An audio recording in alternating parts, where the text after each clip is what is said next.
Bonjour à tous et bienvenue à cette dernière édition de cette semaine de la revue de la presse camerounaise. Et nous démarrons ce matin avec le quotidien Information qui parle de présidentielle 2025 et nous fait savoir que les universitaires ainsi que la société civile appellent à la candidature de Paul Biya.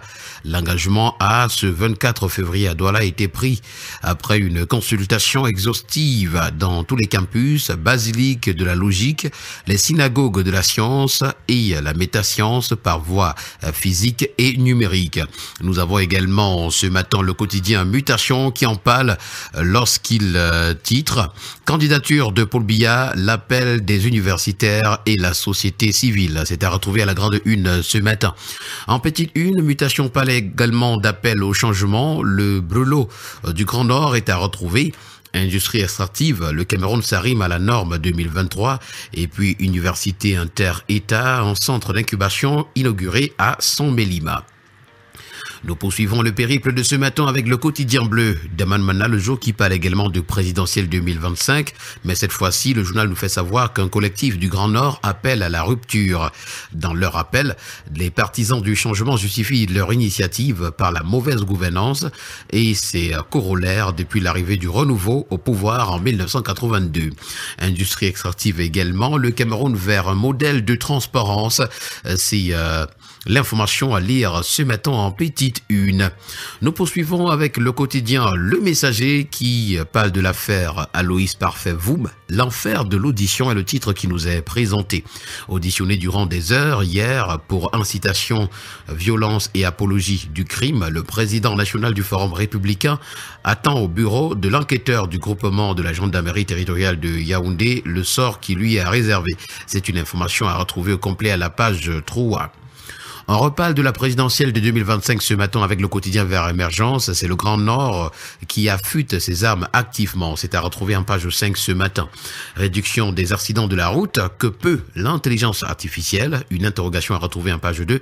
Et puis, mouvement hashtag je veux ma CNI. Le bilan d'une campagne qui a porté ses fruits est à retrouver à la page 3.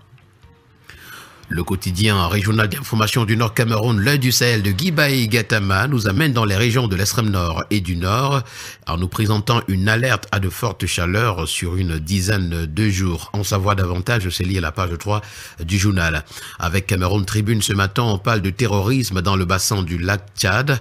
Il est impératif d'avoir un changement de stratégie face à des mouvements terroristes à la pointe de la technologie, d'après le journal, menaçant de ce fait l'équilibre des États. Le ministre d'État, secrétaire général de la présidence de la République, a invité hier les 100 pays membres de l'unité régionale de fusion du renseignement, RIFU, à s'adapter à ce nouvel environnement en privilégiant la mutualisation des efforts. Ferdinand Gongo présidait au nom du chef de l'État la 12e réunion des chefs des services de renseignement. L'information ce matin complète à retrouver à la page 3. Ce matin, le Pélican parle d'industrie automobile. Le Cameroun Taxi est un projet qui est sur les rails. Le dit projet est à retrouver ce matin en parcourant les colonnes du journal Le Pélican. Avec le tri-hebdomadaire La Voix des Jeunes, on revient sur le drame de Soledad-Roy où l'exhumation des corps sera faite ce jour. Parlons d'économie ce matin avec le premier quotidien économique de la zone CEMAC, exportation à lire à la grande une ce matin. Retrouvons les principaux acheteurs du gaz camerounais. Ils se retrouvent en majorité en Asie et en Europe. Et puis zone CEMAC, les opérations interbancaires progressent au mois de février 2025. Alpha Eco, un kiosque ce matin, on parle du programme économique et financier 2021-2025. C'est près de 500 milliards de francs CFA accordés par le FMI d'après le journal. On parle dans les colonnes du quotidien d'information républicaine, le drapeau ce matin de la semaine du roi 2025. Bana est au cœur de la tradition et du progrès. Du 16 au 22 mars 2025, le royaume Bana vibrera au rythme de la culture et de l'innovation. Porté par le roi des Bana, Sa Majesté Sikam Api V, cette édition mettra à l'honneur l'héritage ancestral tout en ouvrant la voie à un développement durable avec le lancement du projet Bana Botanica. C'est une information ce matin à consulter à la page 3 du journal. Et puis en page 11, on s'intéresse au football africain. Eto'o est au comité exécutif de la Confédération africaine de football. On parle également des taux ce matin avec ce nouveau statut de membre du COMEX de la CAF à la grande une du quotidien L'Info à chaud. Somme 23 de la Bible, leitmotiv de Samuel Eto'o-Fils, nouveau membre du COMEX de la CAF. L'Éternel est mon berger, je ne manquerai de rien. Voilà le titre qui nous est proposé à la page de présentation du journal ce matin. La Voix du consommateur, pour sa part, parle d'un événement. Il s'agit de la FOCACO qui récompense les meilleurs à l'occasion de la Journée mondiale des droits des consommateurs. La salle Saphir à Douala abritera donc la cérémonie de remise des distinctions organisée par la Fondation camerounaise des consommateurs FOCACO. Ce sera ce vendredi 14 mars 2025 dès 19h. Nous continuons en santé avec le quotidien de la santé éco-santé qui parle de couverture santé universelle en nous faisant savoir que les autorités de la région de l'Est Cameroun sont déterminées à s'arrimer. Une initiative pilote pour renforcer l'accès aux soins.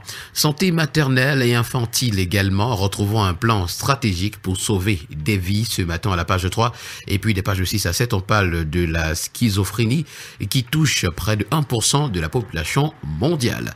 Nous terminons le périple de ce matin avec le quotidien Le Citoyen qui nous amène à l'hôpital général de Yaoundé où l'excellence est en marche.